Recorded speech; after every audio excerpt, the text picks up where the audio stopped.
The Trump versus Biden town halls happened last night. C-SPAN suspends a debate moderator for lying about a Twitter hack. And if you're white, the University of Minnesota, they offer a lecture teaching 12-step AA-type programs to recover from being white. Yeah, we've got that and much more. It's all coming up right now.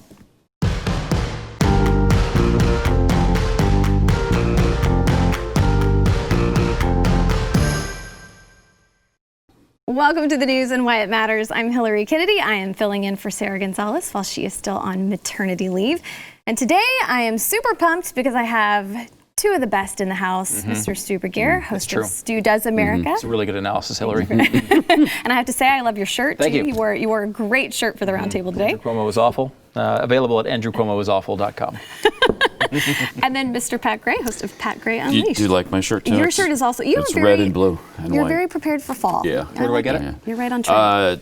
At a store. Okay. Near At me? a clothing store. Near you. Yes. Oh, well, you left your house? Yes. I hope you had your mask on. Yes, but this was a while ago. It was before the pandemic. So Oh, okay. I So don't you're leave safe. now. Okay. Now I don't Okay. leave. I mean, that's... All right, so I know everybody's been talking all day about the town halls, whether they watched it or not. It's just on everybody's mind. And NBC's Savannah Guthrie, she got gushing reviews from leftists and some scorn from conservatives after being pretty visibly combative with President Trump during the town hall for President Thursday night. Let's take a look. I want to say two things. Number one, it's a very small amount of money. Number two, it's very straight. It's very, very straight. But it's a tiny percentage of the worth. Did you ever hear the expression under-levered? Yeah. I'm extremely under-levered. Here's the thing. You could clear this up tonight by just releasing your tax returns yourself. I mean, that's what I understand. I think people are just wondering. As you know, you're I'm the under only. audit. It turned out that I am Yes, under but audit. the They IRS actually, says excuse you me. are. No, but you The accused IRS says that doesn't stop But you from releasing. accused me of not being under audit previously, and No, I so did did not. other people at NBC, and I am under audit. You So are. that was solved. That's good. I am under audit. No person in their right mind would release prior to working out the deal with the IRS. And I'll go a step further. I'm treated very badly by the IRS. They treat me very, very badly. You have people in there from previous administrations. They treat me very badly. But we're under audit. All right, so there was a pretty stark contrast by everyone's account between the way he was treated by Savannah Guthrie, and by the way, Joe Biden was treated by George Stephanopoulos with ABC. No, I won't hear of it. That's a lie. That's an absolute lie. I think you'll agree We'll have with to me, call you Stu. out. Felt like it was I'm very sorry. fair We're and going to have to leave balanced. the show if you continue that. Well, people were, I think, tuning in, expecting to hear a lot of questions from other people during the town hall, but instead, both of the moderators really spent about 20 minutes at the beginning asking their own questions, and people felt like Trump was debating Savannah Guthrie the entire time, and Yeah, Joe very Biden much. was just having a pleasant conversation with Mr. Stephanopoulos. What did you guys think? Did you think that she was really giving him a lot of pushback because NBC had gotten so much just hate from people that they were even airing this town hall at all? Yeah, I mean, it's interesting. I mean, you watch this thing, and I don't know. I would have preferred a debate probably between them, especially because now you have town halls on opposite channels where people who might vote for Trump are instead, or maybe they're watching Trump and they like Trump. I'd rather have more exposure for Joe Biden at this point. I mean, Trump is everywhere all the time. I don't know why you'd want to counter program so that people can't watch both. I mean, maybe one after the other on different networks. I don't know. You didn't even mention the star of the show, which of course was the lady behind Donald Trump nodding at everything he said. They're like, these are undecided voters, and literally everything he says, she's like, And at one point she's like, well, you could just release your tax return. She's like, that was great. It was a bizarre thing. I mean, I don't mind having Savannah Guthrie light up Trump with a bunch of questions. I don't mind it. I just want it to be fair so that Joe Biden gets those same questions. In fact, I would 100% deal with that treatment from Savannah Guthrie if Biden. I would trade it right now to give Biden. I don't want an easy road for Trump. I want a difficult road for Biden because he never gets tough questions. And here, Trump got all the tough questions and he handled them well. I thought he did actually really well last night. He was Most of them. Yeah, he did. You know, I mean, he had his couple of flubs, which kind of everybody does, and you know, Trump has his moments. But overall, I thought it was one of his better performances. He's pretty good in that format. He's good with people when they ask questions. It's just that I think the disparity there is really the problem. Biden had time to answer. He was able to answer calmly. Every question didn't have another pressing follow-up, or because you can always call out these guys, right? If we were doing, these conversations, we would debate them the same way because that's what we do.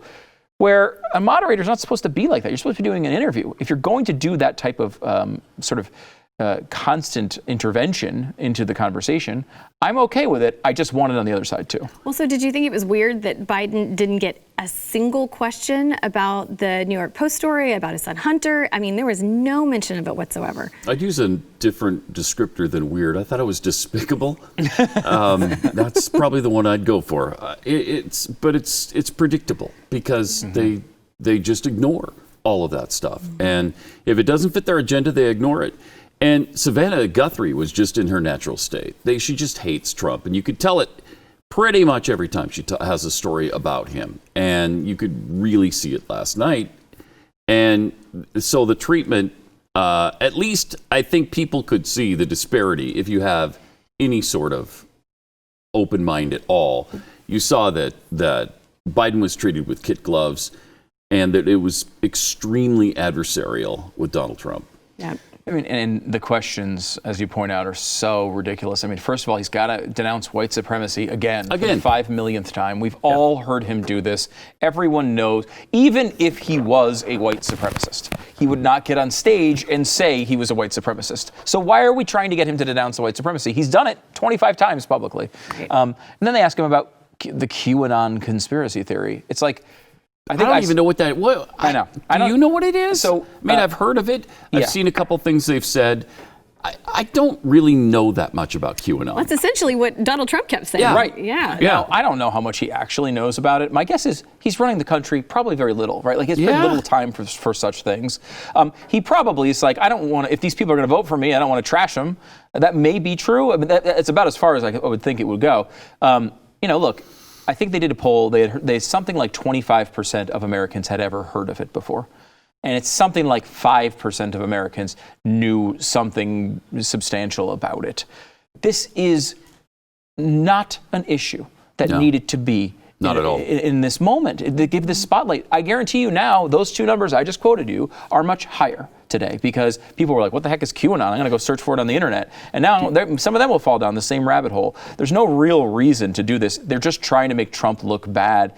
And, to start a town hall like this with 20 minutes of conversation about white supremacy and QAnon and all this nonsense, there's millions of people out of work. There's millions of people who are looking for recovery in the middle of this. We have millions of people who have had coronavirus, including me, who bravely survived it.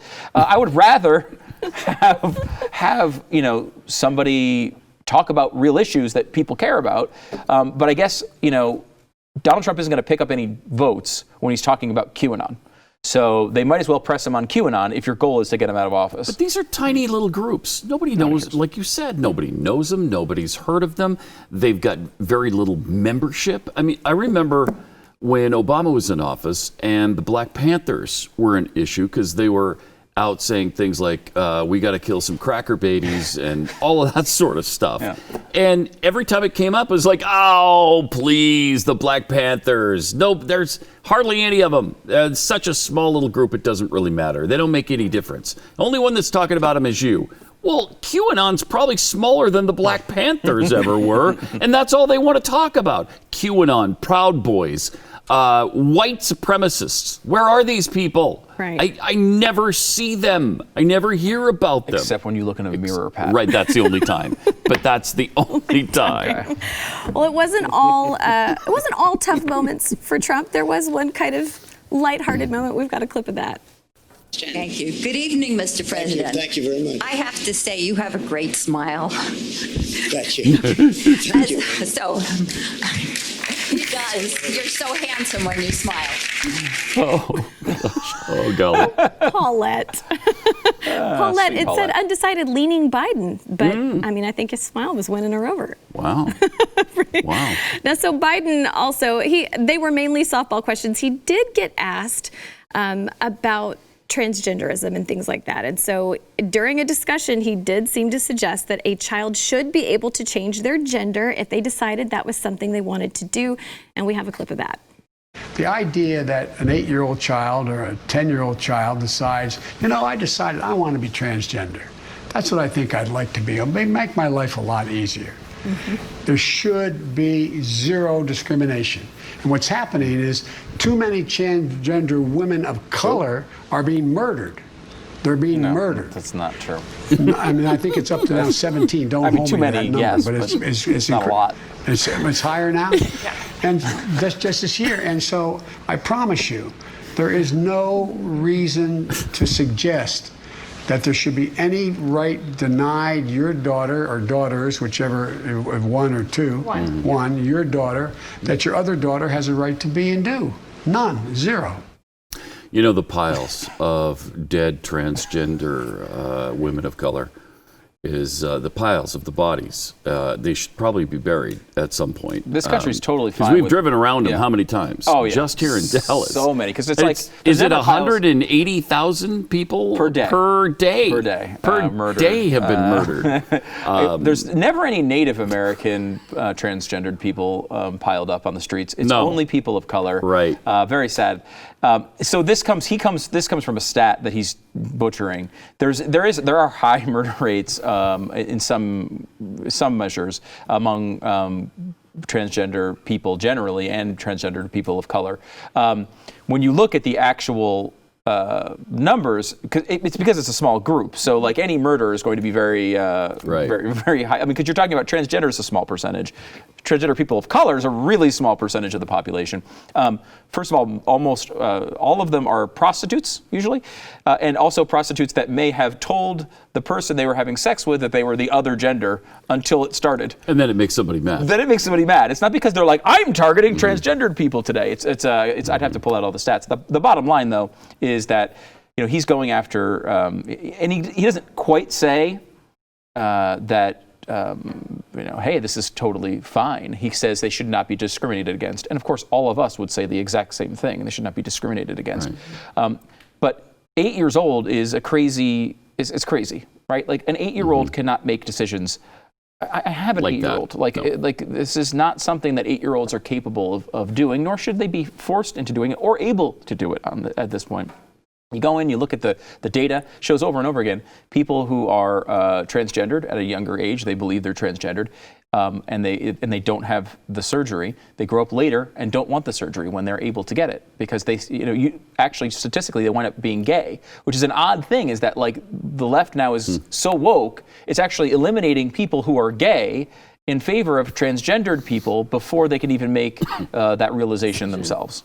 Yeah, the transgender movement has overcome the women's movement and the homosexual movement, really, because they've kind of been pushed aside, both of them, and we're more focused now on the even smaller group of human beings. It's amazing to watch. So bizarre. Well, they asked him, how will you reverse this dangerous and discriminatory agenda and ensure the lives of LGBTQ people are protected? And he just said, I'll flat out change the law.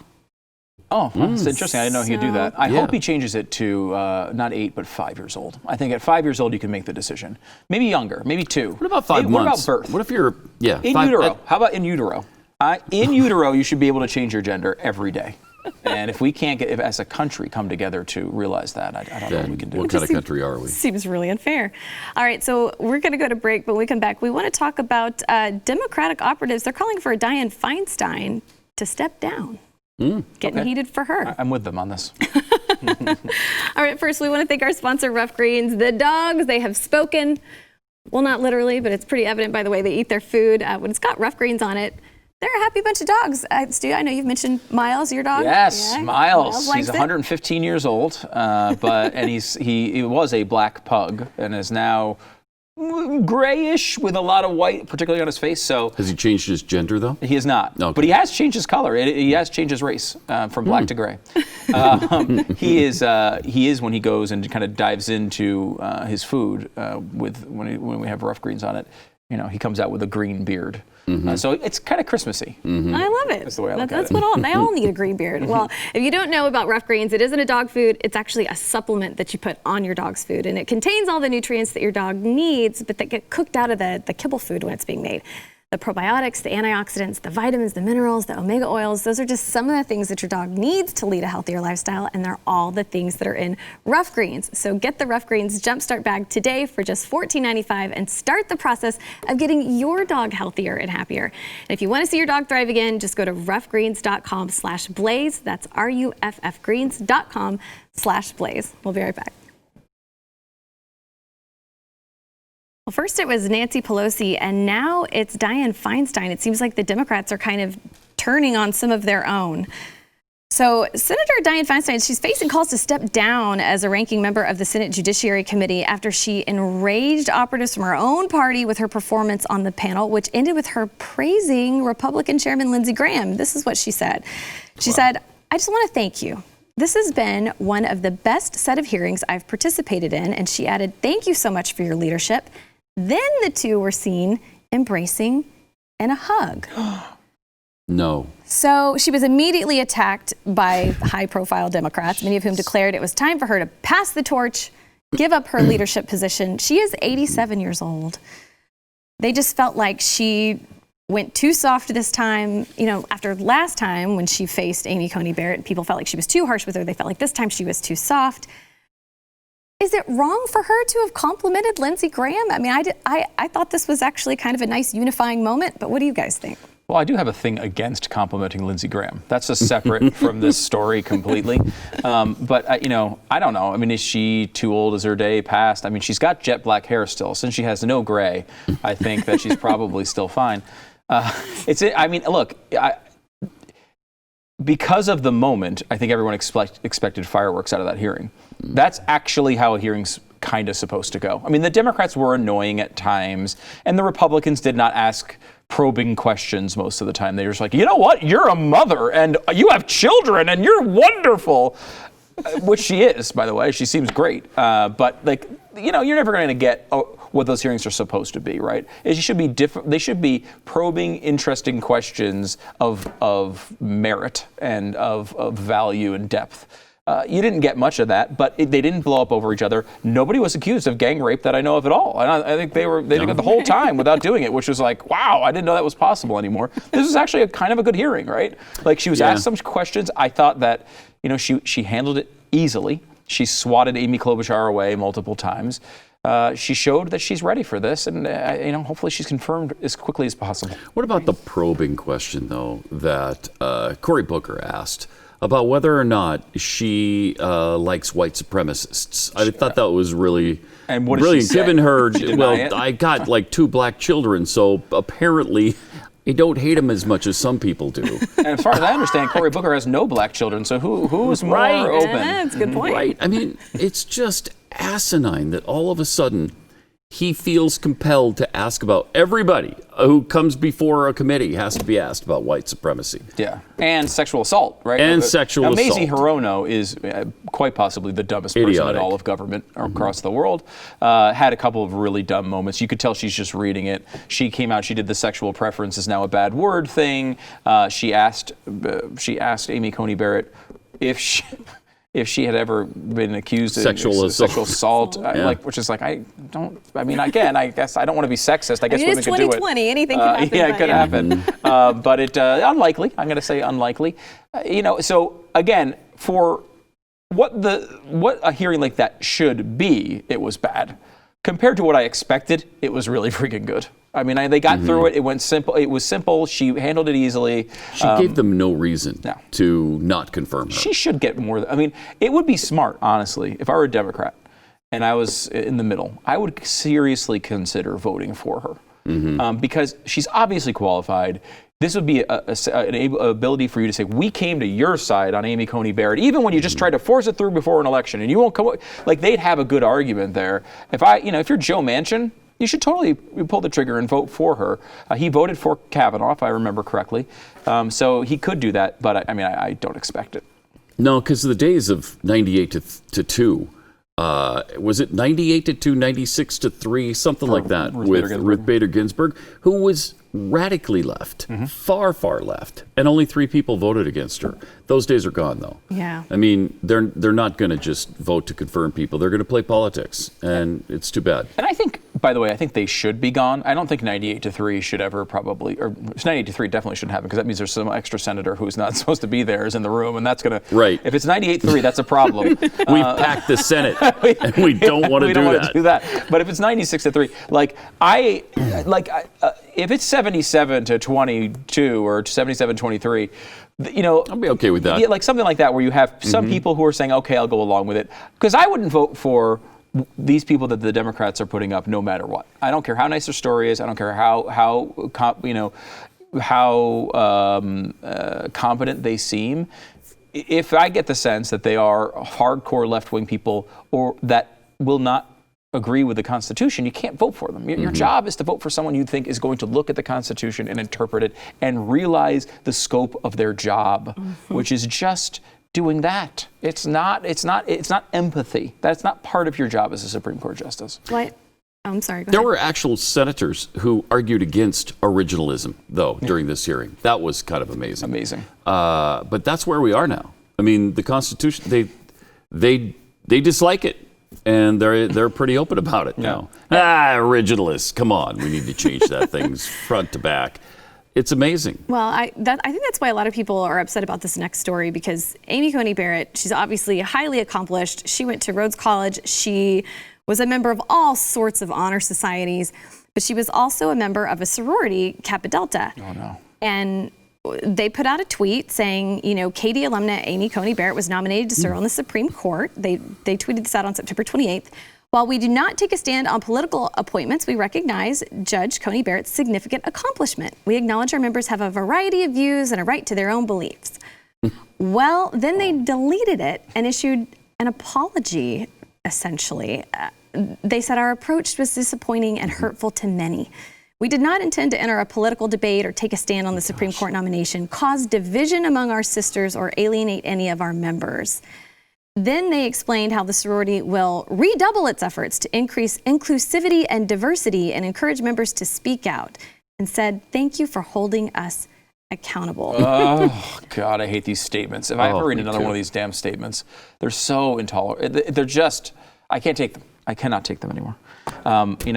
Look, you're talking about a woman on the Supreme Court. How many women have been on the Supreme Court? Not a ton. Right? That's inclusivity. And it should be an exciting moment. If they didn't endorse her views in any way, I know that would be terrible. God forbid if they did. I was listening to a podcast the other day with a liberal who was saying the left understands diversity when it comes to race or sex, but they don't seem to understand it when it comes to thought.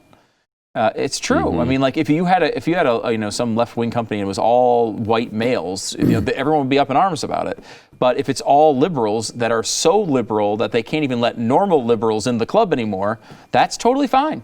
Look, you're saying this woman was in your little club, acknowledging that she achieved something great. There's nothing wrong with that. But the apology is there is something wrong with that. It's pathetic. I agree. It was actually really upsetting to me, because I was part of the Greek system when I went to college and joined a sorority, and you kind of make a pledge to them to do your best, and they make a pledge to you to support you as part of their organization. And she's so accomplished, and I don't care who you are. Like you said, I mean, she's one of a very small group of women to make it to this position. And to basically shame her for it, because they had some of their other members, many of whom are feminists, and said that this was hurtful. They said they were embarrassed that she's in any way associated with our sisterhood. She doesn't stand for our values, and that goes well beyond a half a century old decision. Wow. A woman on the Supreme Court, and feminists were mad about it. Amazing. That is fascinating. And they weren't even agreeing with her. All they were doing was recognizing her accomplishment. Yes. Well, they did have a couple of members that did say, shame on you, cowards, and you're a bunch of spineless pieces of word I won't say, for issuing this apology. So they did have some pushback from people, but it's so disheartening to see that they can't even recognize that, by saying they're being inclusive, they're excluding a woman that has obviously done a lot for their organization. Is Notre Dame? I mean, that's where she went, Rhodes right? College. Mm-hmm. Oh, so this is is it Rhodes College at Notre Dame? It doesn't say. Okay. Because, but I mean, I know she attended Notre Dame at some point. Yeah. I don't know if she went to a law school somewhere else, but I went to clown college at McDonald's. How was that? How'd that work out for you?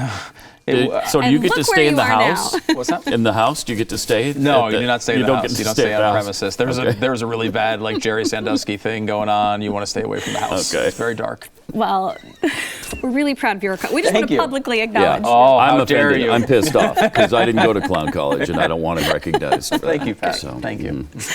All right, so we've got to go to break. First, we want to thank our sponsor. So when is the perfect time to plant trees and shrubs? The big box store experts, they're going to tell you anytime, or they'll say, great question. But the best time to plant is actually fall, which means now is the time to go to fastgrowingtrees.com.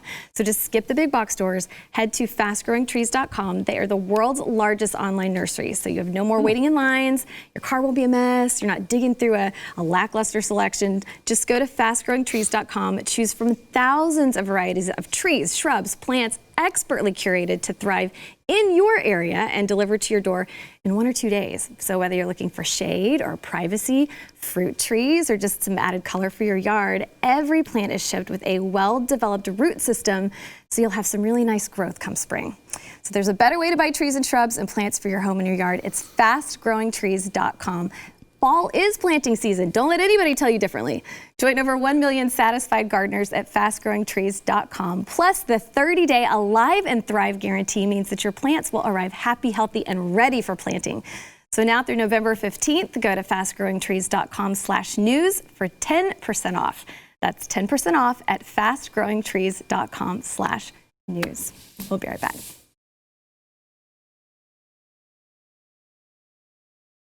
C-SPAN political editor Steve Scully. He has been indefinitely suspended from the network for falsely claiming that his Twitter account had been hacked following a public interaction with Anthony Scaramucci on the social media website about President Donald Trump.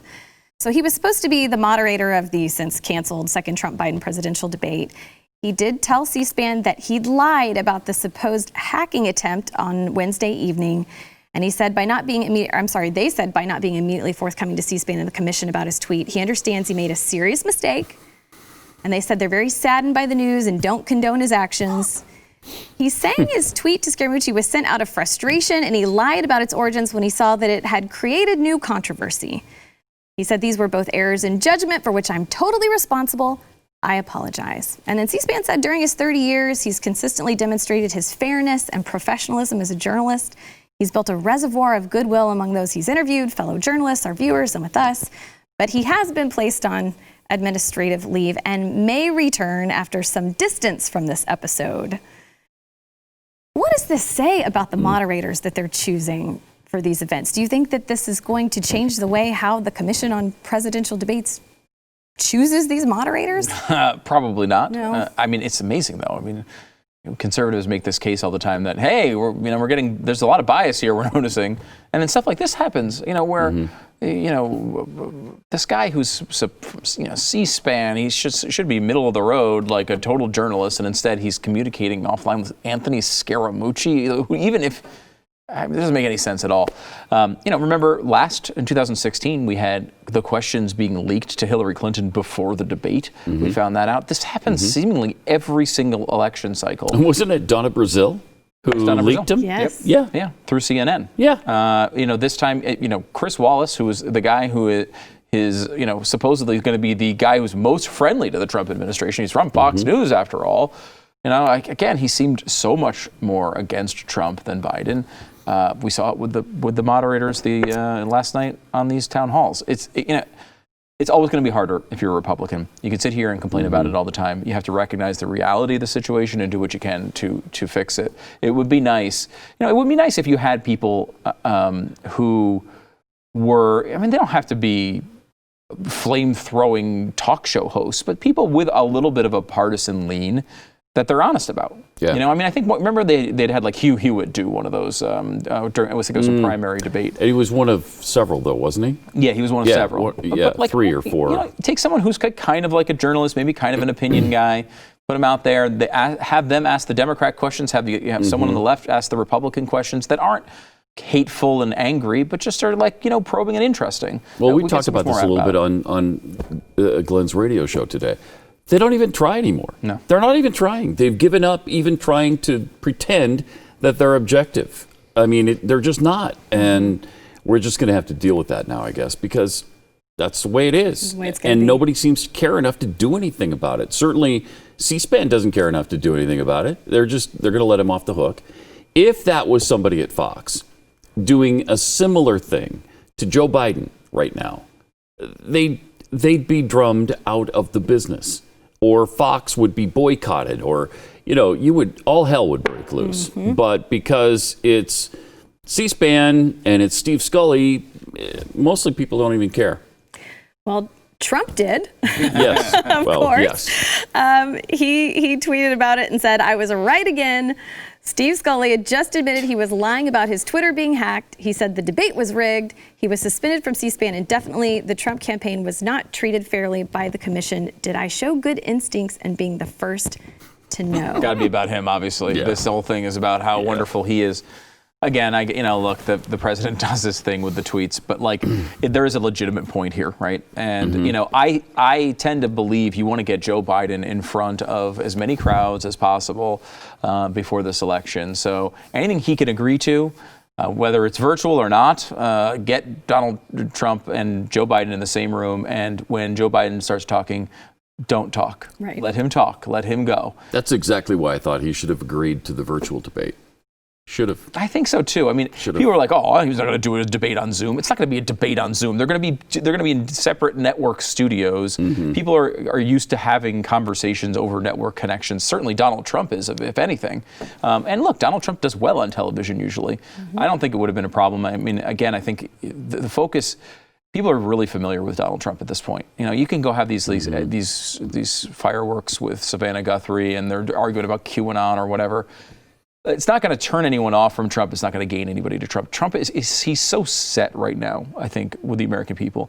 What we need, if you are on the campaign, you got to be thinking, this is what we need. More time of Joe Biden so we can get a bad moment from Joe Biden. We need more moments where people can be like, wait a minute. I mean, I don't really like Trump, but this guy, we're going to put this guy, he can't even form words. This is scary. I don't think I want this guy in control of the government. And people aren't seeing that because the Democrats have been very smart and have hidden him this entire campaign. The media, of course, has worked along with them to make that happen. Got a couple weeks left. You got to get him in front of the American people somehow. What was it, 2 days ago? He put a lid on the campaign at 8 o'clock in the morning, before 8 o'clock in the morning. Now, if Trump is doing that stuff, all hell breaks loose. But for some reason, Biden gets away with it. And he shouldn't. He shouldn't. You're, 2.5 weeks away from the election, and you're putting the lid on any press outings or interviews or any kind of campaign goings on at 8 in the morning. Well, didn't he do that right after the New York Post story broke? And he was like, well, we're done for the day. We're not going to be answering any questions today. And then, of course, he didn't get any sent his way during the town hall about that either. But he has done that quite a bit. Yes. I mean, it's like the most lids that's been put on, by any candidate. And look, this is exactly what they should be doing as a campaign. They should be putting a lid. They should it should be 12:01 a.m. and they should be like, lid for the day. Good luck, everybody. Come find us. And then they should stick him inside of a mountain until November in the election. No one will know where he is. He'll be in a hidden bunker underneath a mountain somewhere. And no one will be able to find him. That is their best path to victory. And look, frankly, the less he talks, the better off he is. Yeah. And frankly, look, they're coming into this ahead, right? They don't need to win from here. They need to hold or even just shed a little bit of their lead, and they'll still probably win. Now, you never know with polls. There's lots of things up in the air. But the less time you have people thinking about this, the better. If you're Joe Biden, Donald Trump is the reverse. You got to get people thinking about Joe Biden and what it actually will feel like when he's in the Oval Office. When you don't know if he's going to, launch nuclear weapons or eat Cocoa Krispies. He's just out there, and you got to get people to see that. His pants from time to time as president. I don't think we want that, do we? No, we don't. I don't want it. No, I definitely don't. All right, we've got to go to break. When we come back, we want to talk about a 12-step AA type program that can help you overcome your whiteness if you happen to be Caucasian. We'll talk about that when we come back. I hate white people. Oh my gosh. They're the worst. They're the worst. They're so white. They look like Casper the Friendly Ghost. I noticed that too. I don't like them at all. You're feeling a little guilty about being white. the University of Minnesota wants to make you feel worse. Their School of Social Work and Continuing Education series recently hosted what they call a special webinar series entitled Deconstructing and Decentralizing Whiteness in Practice, a 3-part series. So therapist Christina Combs, she created the program. She spent years of struggling to navigate the role and presence of whiteness in her personal, academic, and professional journeys. So she began the lecture by acknowledging that I'm on traditional Dakota land, a territory of Native American tribes that settled in Minnesota. And then she acknowledged George Floyd, Breonna Taylor, and all the other lives stolen from families and communities and our world due to police brutality and state-sanctioned violence. So then she goes through this thing where she asks, what comes to mind when you think of white supremacy, all of this, and then she gives her 12 steps. So I'll read you a couple of the steps and you tell me what you think. Thank you. All right. Well, when you're done, will we be cured? Well, she seems to think that it will help, but you have to practice these steps on a regular basis. But this can't just be like white, a one-day thing. so, yeah. Right. So yeah, if you're going to be white for the rest of your life, if you decide that if you don't have fluidity in your race. So, step 1, we admitted that we had been socially conditioned by the ideology of white supremacy. Okay. Big time. Big time. Step 2, we came to believe that we could embrace our ignorance as an invitation to learn. Oh, that's nice. Step 3, we developed support system to keep us engaged in this work. Wow. Powerful. You've got to be entirely ready to deconstruct previous ways of knowing as they've been developed through the lens of white supremacy. I mean, it goes on and on. So forget everything you've learned. Right. Essentially. You have to engage in daily practices of self-reflection on this, and you've got to share this message with your white brothers, sisters, siblings in order to build a supportive recovery community. Why do you think the attack continues on white people? Why has this become so popular to just pile on? Because it seems like if it was the other way around, if the roles were reversed, this would be incredibly racist. Oh yeah. It would be. And that's because so is this. Yeah. This is also very racist. That is what it is. It's the definition of racism, as all of this nonsense is. All of this supposed anti-racism and white fragility and all of these things that are out there right now, Ibram Kendi and Robin DiAngelo, this is racism. It's what it is. It is just racism against a different color for different reasons. And this has been the problem. It's payback, right? Isn't that what it is? Yeah, that's basically what they say. Say so because of slavery. It's time for us to be on the other end of it. Yeah, I mean, Ibram Kendi says that explicitly. I mean, he says, the only solution for past discrimination is present discrimination. The only solution for present discrimination is future discrimination. He's advocating for discrimination. That is where we are. I mean, this is what causes California to take out of its state's constitution that you can't discriminate against people on the color of their skin. Like that, they're saying that that's bad now because they do want to discriminate against the color of the skin if the color of the skin is white. It's hard to imagine this taking a hold of our society as quickly as it is, but it is. I mean, it is spreading everywhere. It's all over the place. It's gone from this fringe intellectual movement, no more than 10 years ago, really, and in the last 5 years has exploded into this something that really seems to run not only institutions but companies and networks and everything else. It's insanity, and it's being pushed forward by self-loathing white people. Yep. And that's been set up by the progressive movement by shaming people and them buying into that shame and believing that they're responsible for every ill in society. I mean, again, if the shoe was on the other foot, if there were black people who were shaming other black people and telling them that they're bad and they're racist just based on the color of their skin, I don't think that goes over well. I mean, the easiest way to know if you're being racist with a statement is change the color and say it out loud. Yeah. Right? And if you do, in fact, Hillary, why don't you read all those with just changing the color, please? Thank you. No, what? I don't. What? No, you wouldn't do that, right? No. Because you would be thrown off the air and probably arrested. I don't know what happened to you today. If you're saying that white people are all bad, Think about what that sounds like if you say it with another color. Right. Everyone knows this is racist. This is just pure racism. And honestly, it's outward.